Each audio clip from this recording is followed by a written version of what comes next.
He sat in the black limousine outside her Manhattan apartment building every night, waiting. May 1961. James Daniels had been Marilyn Monroe's driver for exactly 2 weeks, and every single night around 11 p.m. he heard it, crying, coming from her fifth-floor window, not loud, not dramatic, just steady, heartbroken crying that went on for hours. For 13 nights he'd sat there, hands gripping the steering wheel, wanting to help but knowing it wasn't his place. But on night 14, when he heard that sound again, something inside him broke. He got out of the car, walked into the building, knocked on her door, and that single act of compassion would cost him his job. But what Marilyn Monroe did in response would change his daughter's life forever. May 1st, 1961, New York City. James Jimmy Daniels was 45 years old, a widower. His wife Catherine had died 2 years earlier from cancer. He was raising their 8-year-old daughter Emma alone. Jimmy had been a limousine driver for 15 years, good at his job, professional, quiet. The kind of driver celebrities trusted because he never talked to the press, never asked for autographs, just drove. When the studio called and told him he was being assigned to Marilyn Monroe for her New York stay, Jimmy was nervous. The biggest movie star in the world, but he needed the job, needed the money. Emma's school tuition, medical bills from Catherine's illness, the constant weight of being a single father. Emma was his world, a shy 8-year-old with her mother's gentle eyes. She loved to draw, spent hours with crayons and paper creating colorful pictures of families and flowers and dreams. Every morning, Jimmy would drop Emma at school, then pick up Marilyn, drive her wherever she needed to go, sets, meetings, photo shoots, then wait, always waiting. And every night he'd bring Marilyn back to her apartment building on East 57th Street. She'd say, "Thank you, Jimmy," in that soft voice, and he'd say, "Good night, Miss Monroe." Then she'd go inside and he'd sit in the car for another hour, studio orders, make sure she got in safely, make sure she didn't need anything. That's when he first heard it. Night 1, May 1st, around 11 p.m. A sound drifting down from the 5th floor, crying. At first he thought it was someone else, a neighbor, but then he saw her silhouette in the window, Marilyn Monroe, standing, looking out, crying. Jimmy's chest tightened. He knew that sound. He made that same sound every night after Emma went to sleep. Quiet crying in the darkness, the loneliness of loss, the weight of going on when you don't know how. But it wasn't his place to intrude. He was just the driver. Night 2, same time, same sound. Jimmy sat in the car, hands gripping the wheel, wanting to help, knowing he couldn't. Night 3, 4, 5, every single night. The pattern was exact. Around 11 p.m., the crying would start and go on for hours. Jimmy started coming home later. Emma would be asleep. Their neighbor, Mrs. Chen, watched her in the evenings, but Emma would leave notes. "Daddy, I drew you a picture today. Love, Emma." One morning, Emma asked over breakfast, "Daddy, who's the lady you drive?" "A movie star, Marilyn Monroe." Emma's eyes went wide. "Really? Is she nice?" "I think so, honey. She always says thank you." "I drew her a picture," Emma said, pulling a crayon drawing from her backpack. A simple drawing of a woman with blonde hair and a big smile. "Can you give it to her?" Jimmy looked at the drawing. His daughter's innocent kindness. "Maybe, sweetheart, but she's very busy." "Okay," Emma said, not disappointed, just hopeful. Jimmy folded the drawing carefully, put it in his jacket pocket. Didn't know if he'd ever give it to her. Night 7. The crying was worse. Jimmy could hear the desperation in it. He got out of the car, stood on the sidewalk, looked up at her window, wanted to go up, knock, ask if she was okay. But what would he say? "Miss Monroe, I've been listening to you cry for a week." He got back in the car, sat there, felt helpless. Night 9. Jimmy came home to find Emma still awake. "I couldn't sleep, Daddy." "What's wrong, baby? Do you think Mom's okay in heaven?" Jimmy pulled his daughter close. I think she's at peace, Emma. I think she's watching you, and she's so proud of you. Do you still cry about her? Jimmy hesitated. Sometimes. Is that okay? It's okay, Daddy. I cry sometimes too. But then I draw pictures, and it helps. That night, after Emma finally fell asleep, Jimmy sat in the kitchen and cried. For Catherine. For the loneliness. For the struggle of doing this alone. And he thought about Marilyn Monroe, crying alone in her apartment. Did she have anyone? With all that fame, all that beauty, was she as alone as he was? Night 12. Jimmy made a decision. If he heard the crying again, he would check on her. Just a knock. Just, "Are you okay?" That's all, just human decency, but when the time came, he chickened out. Sat in the car, hands on the wheel, listening, doing nothing. Night 13. The crying was different, more desperate, like someone who'd given up hoping anyone would hear. Jimmy got out of the car, walked to the building entrance, put his hand on the door, then stopped. Lost his nerve, went back to the car, hated himself for it. Night 14, May 14th. Jimmy drove Marilyn back from a late dinner event. She was quiet in the back seat, seemed more tired than usual. "Good night, Jimmy," she said softly. "Good night, Miss Monroe." She went inside. Jimmy sat in the car. 11 p.m. approached. He waited. And right on schedule, the crying started. But tonight, Jimmy couldn't take it anymore. Couldn't sit there one more night listening to someone suffer while doing nothing. He got out of the car, walked into the building, took the elevator to the 5th floor, stood outside her door, hand raised, hesitated, then knocked. 3 soft knocks. The crying stopped immediately. Silence. Then footsteps. The door opened slightly, chain still on. Marilyn's face appeared in the gap. No makeup. Red eyes, tear-stained cheeks, surprised, scared. "Jimmy? I'm sorry, Miss Monroe. I heard you and I wanted to make sure you were okay." She stared at him. "You heard me?" "Yes, ma'am, from the car. I'm sorry. I didn't mean to invade your privacy. I was worried." Marilyn's face crumpled. Fresh tears. "You were worried?" "Yes, ma'am." She closed the door. Jimmy thought he'd made a terrible mistake. But then he heard the chain slide.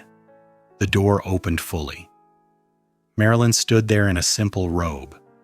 No glamour, no performance, just a tired, sad woman. "No one has ever asked me if I was okay," she said quietly. "Then they should have," Jimmy said. "If stories about compassion across lonely lives move you, subscribe. This is what seeing each other means." Marilyn stepped back. "Would you like to come in? Just for a minute?"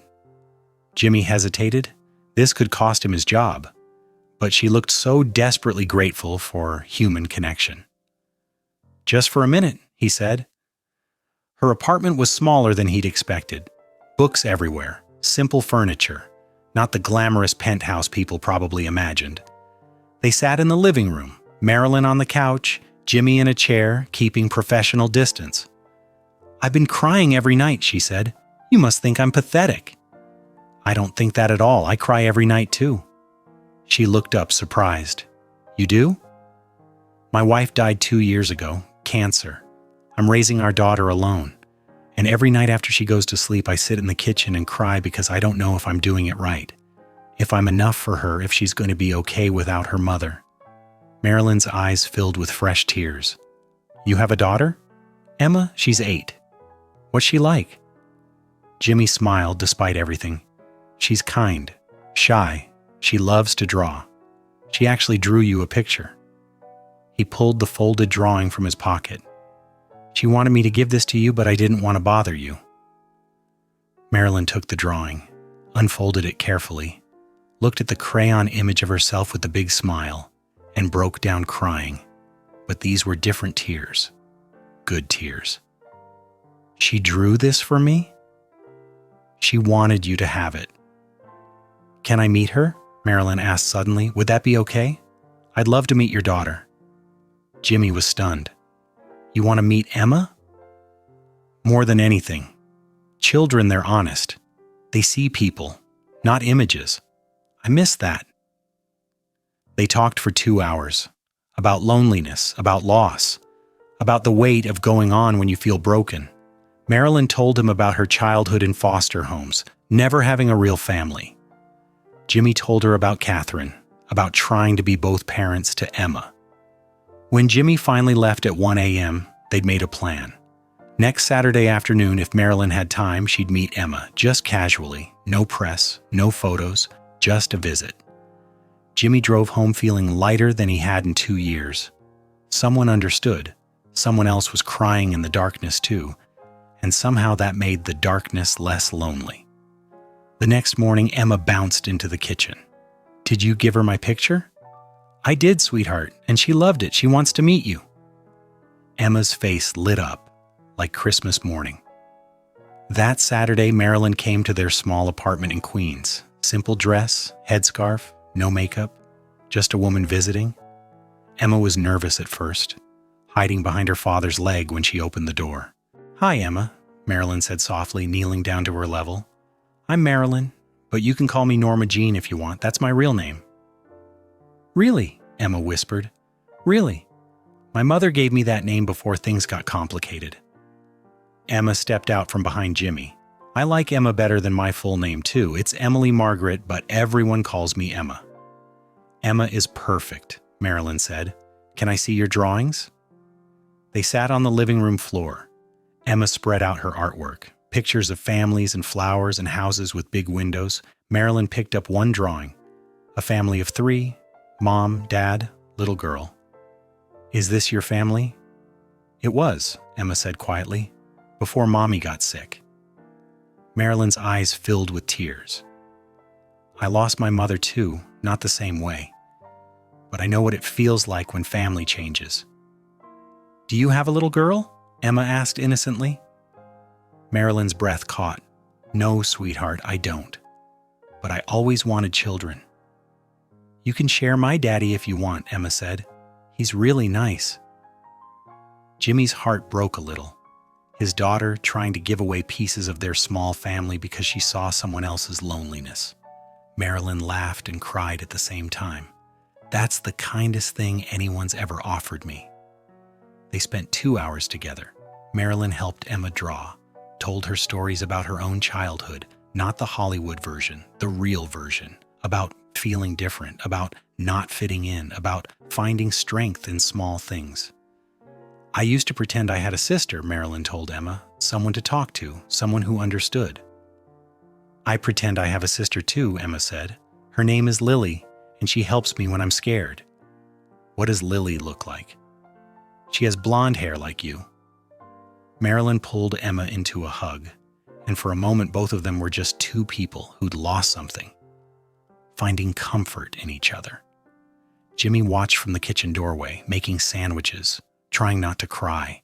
His daughter hadn't been this happy in 2 years, and Marilyn Monroe, the most famous woman in the world, was sitting on his living room floor playing with crayons, looking more peaceful than he'd ever seen her.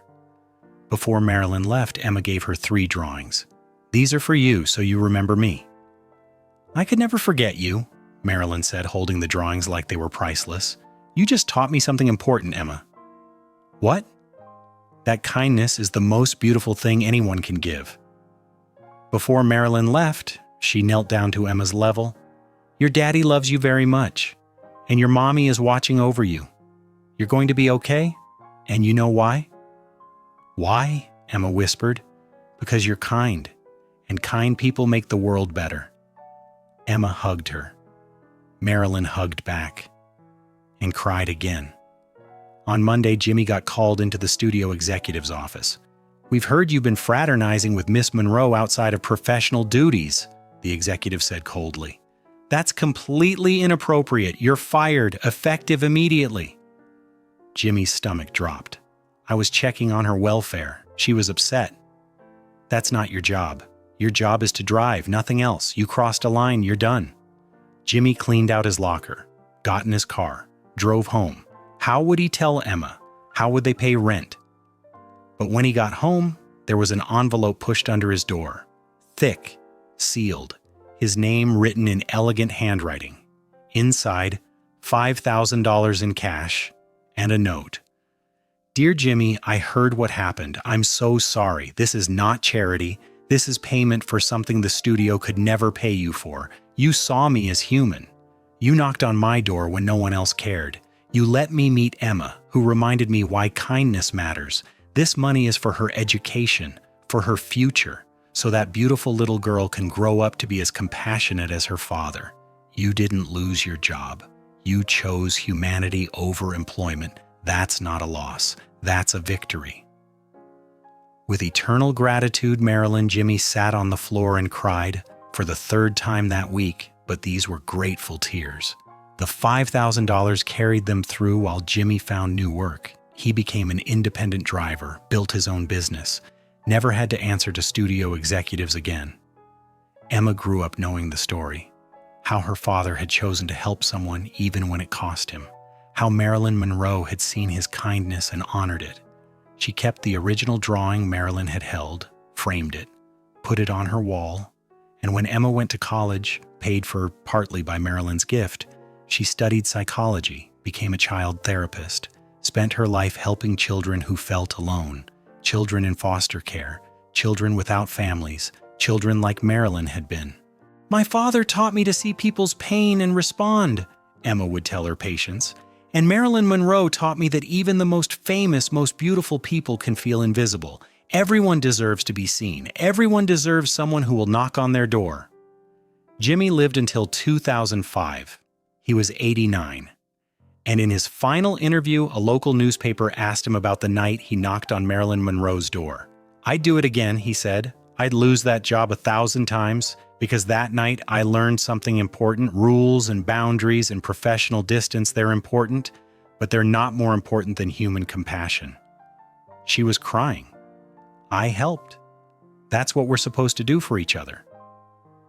Do you think she remembered you? The journalist asked. Jimmy smiled, pulled out the note.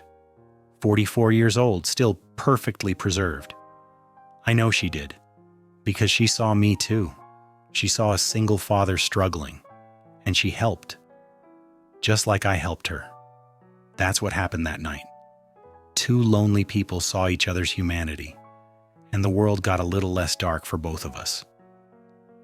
The lesson from that black limousine parked outside a Manhattan apartment building in May 1961 is simple but transformative. When you hear someone crying, knock. When you see someone suffering, act, even if it costs you, even if it breaks rules, even if the world tells you it's not your place. Because being human is everyone's place. Compassion is everyone's job. And sometimes the smallest act of kindness creates ripples that last generations. Jimmy Daniels knocked on a door, got fired, but his daughter Emma went to college, became a therapist, helped thousands of children, all because a driver chose humanity over employment, and because Marilyn Monroe, in her pain, still had enough love to see his struggle and help. That's the real story. Not about a famous movie star and her driver, but about two people in pain who found each other in the darkness, and by seeing each other, made the darkness a little less lonely.